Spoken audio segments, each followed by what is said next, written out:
late 1943. The war in Europe had become a slow, grinding machine, and one of its most important events turned inside a bland, gray office building on a damp, quiet side street near St. James's Park in London. 5 floors of beige stone, one heavy wooden door, no flags, no sign. To the public, it was just another government box. Inside, it was the nerve center of the entire Allied effort, the one place where every secret, every strategy, and every hope of winning the war was stored. The air inside was thick with the smell of old paper, black tea, and the constant hum of Typex coding machines. The sound of secrets being made. It was one of those buildings that had the highest-ranking minds in the world, like General Dwight D. Eisenhower and men like General Omar Bradley, who were planning the Operation Overlord. It was the impossible invasion that would decide the fate of 2 continents. But millions of lives hung on one thing: secrecy. The High Command spent millions on locks, guards, and alarm systems. But the greatest defense was simply boredom. To the enemy, it was just another block of brick. No one paid attention to the people who were supposed to be there. And every morning, before the generals and the strategists, the building belonged entirely to one man. He had no rank, no clearance, and no recorded name. He was not a fighter. He was just a low-ranking civilian and a simple cleaner until things took a turn. The generals were confident. They had spent millions on locks, guards, and alarm systems to ensure they were invincible. But by late 1943, a terrifying truth had begun to leak into the Situation Room. The Germans knew too much. It began as a small leak that could be dismissed as coincidence. But soon, the pattern became undeniably sickening. A vital convoy carrying the supplies they needed for the invasion was sunk right where the plan said it wouldn't be. A diversionary tactic designed to fool Hitler's high command failed completely because the enemy had already countered it. The German U-boat redeployments in the Atlantic were perfectly anticipating Allied shipping routes, as if the captains were reading the Allied timetables themselves. The spies were not only stealing their documents, they were actively changing the outcome of the war. And this showed that it has gone beyond a minor security flaw. This was a catastrophic hemorrhage. So the generals began looking for the enemy where the manuals told them to look. Who could it be, other than a high-ranking officer, a traitor with a foreign accent, a hidden radio transmitter? They were looking for a tank, but they completely missed the mousetrap. The official response was massive, but it was all focused on the wrong problem. MI5, the British counterintelligence agency, scrambled its best agents. The American FBI liaison was brought in. They deployed wiretaps, photographed documents, and ran deep background checks on every officer above the rank of captain. They spent thousands of man-hours looking for hidden microdots, maybe tiny, nearly invisible photographs of documents, or digging the airwaves for secret radio signals. They were hunting the perfect spy. But the Germans had learned the one lesson the Allies kept forgetting. You don't fight fire with fire. You fight the system's own arrogance. The intelligence failure was rooted in their own hubris. They could not believe a master spy would rely on anything less than the most sophisticated technology. The panic in that building was now a physical thing, and the 48-hour deadline loomed. If the spy wasn't caught, the whole invasion plan would have to be scrapped, costing thousands of lives and perhaps delaying the war for a year. The high-risk ranking minds were running out of time, running out of options, and running out of arrogance. And all the while, The solution was waiting in the hallway. Their entire security apparatus was designed to stop a clever officer, but it was powerless against this one clever cleaner. And here he is. His name is George. Every morning, he arrived before dawn, long before the general's limousines began pulling up. He was a civilian contractor, a man hired for meager, cheap wages because the British war economy could barely afford to pay its soldiers, let alone its janitorial staff. He carried no service papers, no military ID. He was a man past fighting age and too old for the trenches, maybe a former small tradesman whose business had been destroyed by the relentless German bombs of the Blitz. He was quiet, meticulous, and completely unremarkable. He had no rank, so he was granted no respect. And he had no clearance, but he held the skeleton key to every non-classified door. He was allowed to be everywhere because the system literally classified him as nowhere. He was an absence of threat. He was the living embodiment of the system's arrogance. After the masterminds finish their secret strategy sessions, and when they leave, George would enter. His tools were his weapons: a mop, a bucket, a block of coarse wax, and a worn-out woolen cloth. He would wipe down the blackboards where invasion routes were charted. He would empty the waste bins full of shredded, high-level intelligence reports and sweep the floor beneath the desk of the Supreme Commander himself. They walked past him every day, looking right through him. They saw a mop and a bucket. They never saw the observer, or a silent witness whose observational genius was sharper than any intelligence agent. He knew the building better than the security chief, and had knowledge that was more valuable than the contents of any cipher machine. He knew the building not by bureaucratic diagrams, but by sensation, memory, and routine. George knew the exact, dull thud of a high-ranking officer's rubber heel on the cold marble landing versus the soft, almost panicked scrape of a nervous clerk's shoe on the linoleum. The armed guards checked the locks on the heavy wooden doors, but he checked the dust patterns on the top of the door frames. He knew exactly which floorboards creaked when the humidity dropped, and which locked on the highly sensitive map room closet and required a precise jiggle to open. But more importantly, he was a specialist on the floor. He knew the difference between the cheap, thin, standard-issue military wax used in the outer administrative offices and the specific oil-based polish used in the executive wing, the part of the building that held the D-Day strategy. For George, working in this building was beyond a job. It was an intimate, almost obsessive knowledge born from years of repetition and necessity. His low rank was his secret superpower. Because everyone looked past him, he was free to look at everything. And what he saw was the silent proof of the impossible. A perfect crime being committed in the very heart of the war. He understood the core problem immediately. The spy wasn't coming in from the outside. The spy was an insider. It was someone with high-level access who could pass every checkpoint without a second glance. And this insider was not careless. They were meticulous. After stealing the information, they would desperately clean up their trace. They would wipe down the desk, they would straighten the rug, and certainly attempt to wipe away any floor scuff or tread mark they left behind on their late-night journey. But this is where the spy's arrogance would become his own most dangerous trap. The spy would assume uniformity. They assumed that George used the same standard, mass-produced military-issue cleaning materials found throughout the building.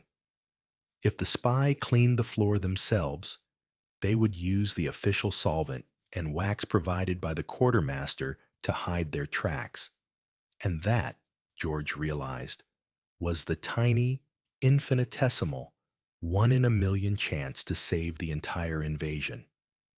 So he decided to create a trap that only a cleaner would notice and only a spy would unwittingly trigger.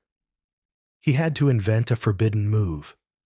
To understand the genius of George's plan, you have to understand the true, forgotten history of spying. The intelligence chiefs, MI5, and the FBI were looking for radio signals, but the Germans knew how to counter that. They were looking for microdots, but the spy could use invisible ink. But the real secret war was often won by something simpler: telltales. Telltale is a physical marker used to determine if a secure area has been breached. It is low-tech, impossible to trace, and effective against even the best trained agent. During the war, Allied and Axis powers routinely used them. Intelligence officers would place a single, near-invisible hair or silk fiber across the seal of a locked document drawer. If the hair was broken or shifted, they knew the files had been accessed. They would take tiny pencil markings and place them just inside the edge of a closed door, where a spy opening the door would inadvertently smudge the graphite. Sometimes they would arrange paper clips on a stack of files in a unique, non-standard pattern. A spy copying the documents would disturb the pattern, and when replacing the clip, would inevitably get the order wrong. This was the true tradecraft, brilliant and completely physical. But the flaw in these methods was that the spy was trained to look for them. They checked for hairs. They checked for pencil marks. They knew the rules of the game. So when George was about to introduce a variable, he had to make sure no spy, no matter how well trained, was prepared for it. He was about to use a telltale that wasn't about dust or hair. He was about to make his trade, the job they saw as useless, the only thing that could save the war. The intelligence chiefs may be right. The spy might be trained to look for specific patterns. But no training course in the world ever prepared an agent for a countermeasure based on floor polish. And this was exactly Georges' insane, forbidden idea to use his own secret supplies to create a trap. He had immediate, unsupervised access to supply closets. The official, military-issue wax was quick-drying and contained a specific, low-grade mineral spirit that smelled faintly of cheap turpentine. It was uniform, it was boring, and it was predictable, also designed to protect the floor from wear, not from spying. But George had an edge the military didn't know about. He knew a local chemist, an elderly man whose shop was half destroyed by the German bombs of the Blitz. From this chemist, he bought a small private stock of high-quality linseed oil and a specific, clear pine resin. These were materials deemed non-essential to the war effort, and therefore entirely off the books. But it was the creation of his ultimate low-tech weapon. During the dead of the night, while he was working alone in the basement, he held a single, dim utility lamp, and he mixed this chemical additive into his own bucket of polish. The final mixture was visually invisible to the hurried eye, but to a professional cleaner, it had a different viscosity, a subtly unique scent, and most more, it would leave a different, deeper, almost glassy sheen when buffed. It had a higher refractive index that bent the light differently. It was the slightest variance in the world. The spy was trained to look for a broken seal, but they would never think to look for a different type of shine on the floor. And this arrogance and belief that the janitor was just a cog in the machine was about to become the weapon that defeated them. When the spy inevitably wiped their tracks, They would use the official solvent and standard wax, leaving behind a telltale patch that only George could spot. The only place they had to go was the map room. It held the high-level invasion blueprints of Operation Overlord. This corridor was where George would make his stand. It was a terrifying risk. If he was caught, the guards would assume he was tampering with evidence, or worse, that he was the spy attempting to compromise the security perimeter. This was an act of insubordination that could lead to arrest, interrogation, and a silent disappearance into the wartime bureaucracy. So he quickly got to work. His movements were not rushed. They were deliberate, born of years of muscle memory. He didn't apply the wax everywhere. That would be too obvious. Instead, he worked with the precision of a surgeon. Applied the polish only to a specific 2-foot section of the linoleum floor, right in the direct path leading from the main executive staircase to the map room doors. Again, he concentrated the unique, oily mixture on the outer edges of the tile pattern, the subtle boundary lines that an intruder, focused only on the center of the room, would inevitably step over and scuff. He buffed the section and created a subtle, almost imperceptible sheen that was distinct from the surrounding military wax. The general staff would walk over it tomorrow and notice only a clean floor. But if the spy, in the darkness of the night, breached the security, copied the documents, and then cleaned up his tracks using the standard military solvent, the chemical interaction would leave a telltale mark, a dull, non-reflective patch in the center of George's unique glassy pattern. The trap was set. The future of the war now rested on a 2-foot square of floor. Waiting for a single misstep, George finished his work and retreated into the darkness. But his night had just begun. The generals were still upstairs, pacing frantically and demanding updates from the intelligence chiefs. MI5 was still searching for their phantom radio transmitter. The FBI liaison was reviewing bank records and looking for the classic financial trail of a double agent. But the only thing that mattered was that 2-foot square of floor. The entire invasion, the most expensive, complex, and deadly operation in human history, was now running on George's clock. The 48-hour deadline loomed over the entire command center like a physical weight. And if the leak wasn't plugged within the next 2 days, the risks would become unacceptable.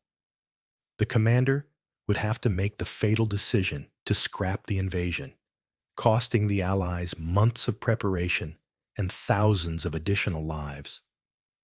So, George waited. He didn't wait in the basement. He waited within earshot, near the silent stairwell.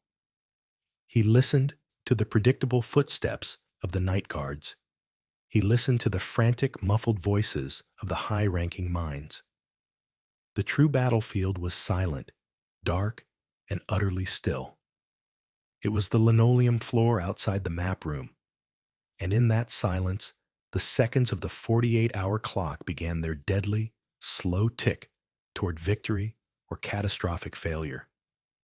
The fate of the war rested not on a general strategy, but on a single person's ability to clean. Daylight arrived, weak and gray, pouring through the sandbagged windows. The atmosphere in the headquarters was thick with failure and toxic with frustration. The generals met again in a room heavy with cigar smoke, and they had nothing. 0 results. No hidden microdots, no telltale radio pulses, and no cashiered officer with a secret German bank account. MI5 had arrested 3 clerks overnight, all of them dead ends. Minor security infractions, nothing related to the massive leak. The American FBI liaison was reporting only confusion, buried under mountains of financial records that revealed nothing. The intelligence teams were caught in a loop of increasing complexity, demanding more sophisticated tools and more clearance, all to find a phantom who didn't exist in their manuals. They were fighting the spies' war, using the spies' rules. The pressure mounted to an unbearable extreme. Talk of pulling the plug on Operation Overlord, the biggest gamble of the war, began to spread, cold and terrifying, through the high command. The whispers were saying the entire plan was now a disastrous liability for the Allied forces themselves. It would mean a delay of months, thousands of lives lost in the interim, and a massive, crushing psychological victory for Hitler's high command.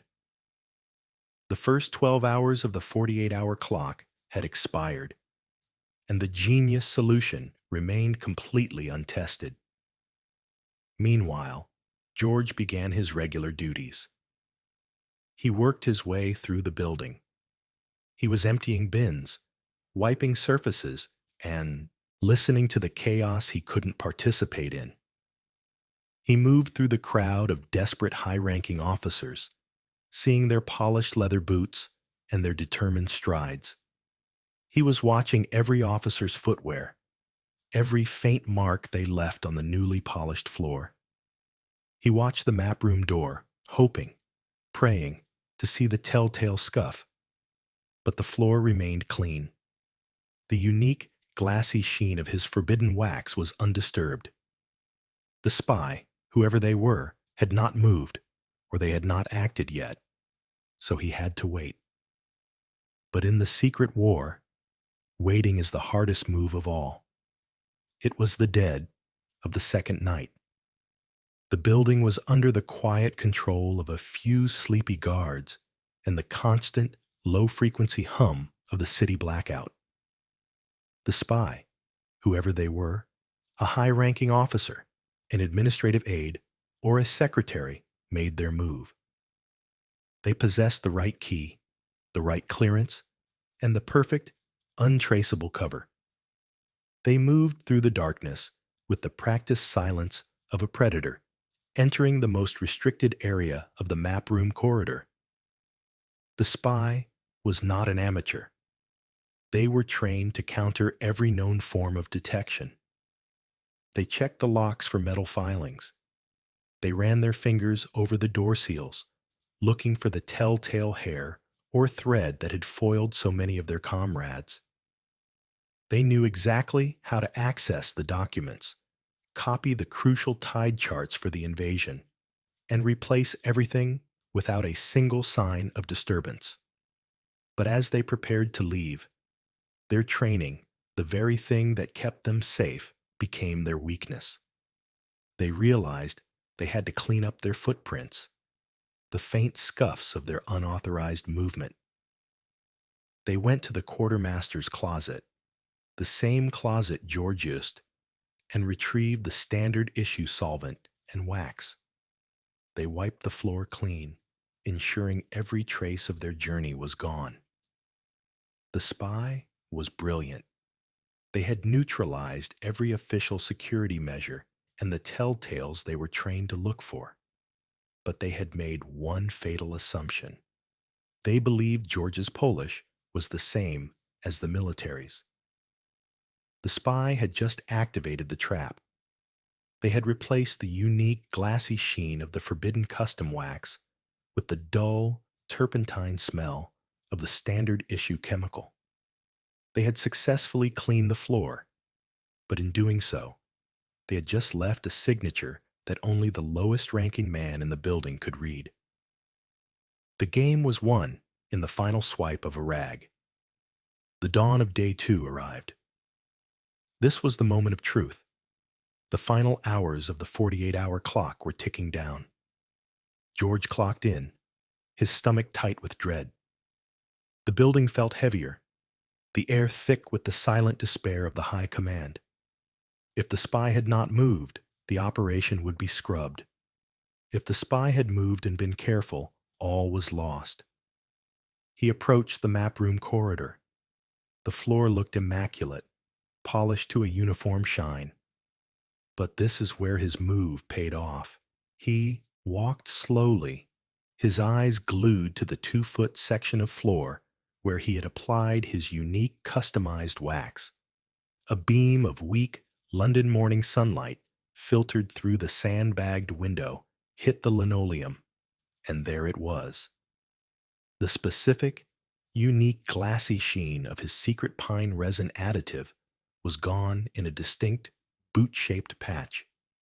It was replaced by a dull, slightly streaky mark, the chemical reaction of the standard, cheap military solvent reacting with his custom oil. The intruder had assumed they could use the uniform military cleaner to wipe their tracks. They had no idea they were replacing one type of polish with another. And you won't blame them. The difference was microscopic, subtle, and utterly undeniable.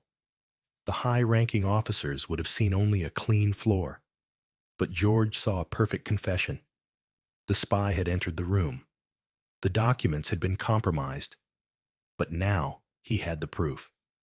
He didn't have a name, a radio signal, or a secret bank account. He had a chemical signature on the floor. And with the final hours of the war's greatest crisis running out, George had just secured the only piece of evidence that mattered. With the clock ticking into its final desperate hours, George had to do the one thing his entire identity forbade. He had to break his silence. He couldn't just walk to the nearest guard. He had to convince a high-ranking officer, someone whose world was built on paperwork and protocol, that a tiny chemical smear on the floor was the only evidence that mattered.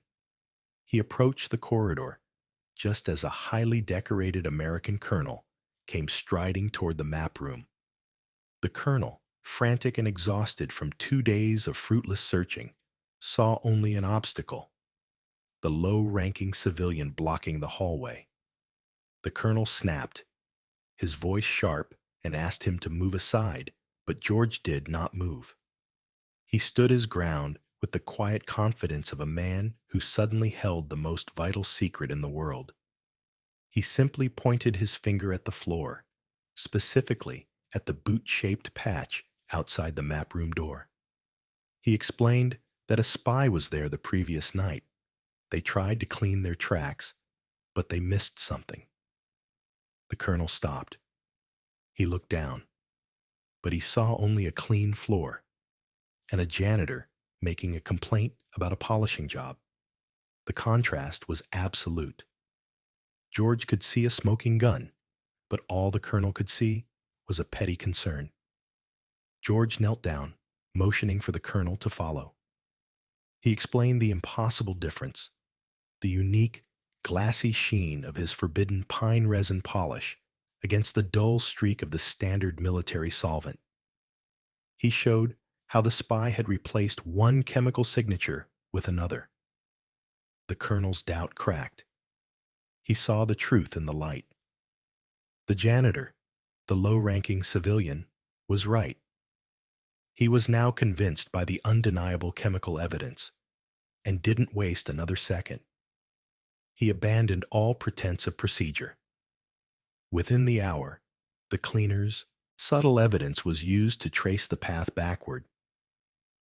The trail led immediately to one of the main administrative officers in the building, exactly the kind of target MI5 had been looking for, but missed because they were blinded by his rank. He was quietly detained. Under immediate, intense interrogation, the scale of the leak was exposed. The spy ring was broken, and the 48-hour deadline was met. The spy, confident in his own high-level status, had been defeated by a bucket and a mop. The impossible gamble had paid off. The victory, however, was immediately swallowed by the system. The official records were rewritten. The operation was classified not as the discovery of a janitor, but as a brilliant MI5 intelligence coup. The colonel who witnessed the truth filed a confidential report that was promptly buried. The cleaner's name was not recorded. He was quietly given a small cash bonus, maybe 50 pounds, maybe nothing at all, and told to return to his duties. He saved the entire Allied war effort, but he remained what he had always been, the ghost. This is the central injustice. The system could accept a catastrophic leak, but it could not accept that the solution came from the man they deemed too insignificant to notice. His life-saving genius was deemed too low-ranking to be officially credited. And every morning, after the spy's capture, as the high-ranking officers celebrated their victory, George continued to sweep the floor beneath their feet. This missing page of the war was the name of the man who won it. The story of the floor wax trick, like so many truths of that era, was immediately classified and suppressed. It was too simple. It was too embarrassing. If you agree that George deserves a place in history, hit that like button. And if you don't want to miss the next time we uncover more stories about the everyday people who changed the war with a forbidden move, subscribe today.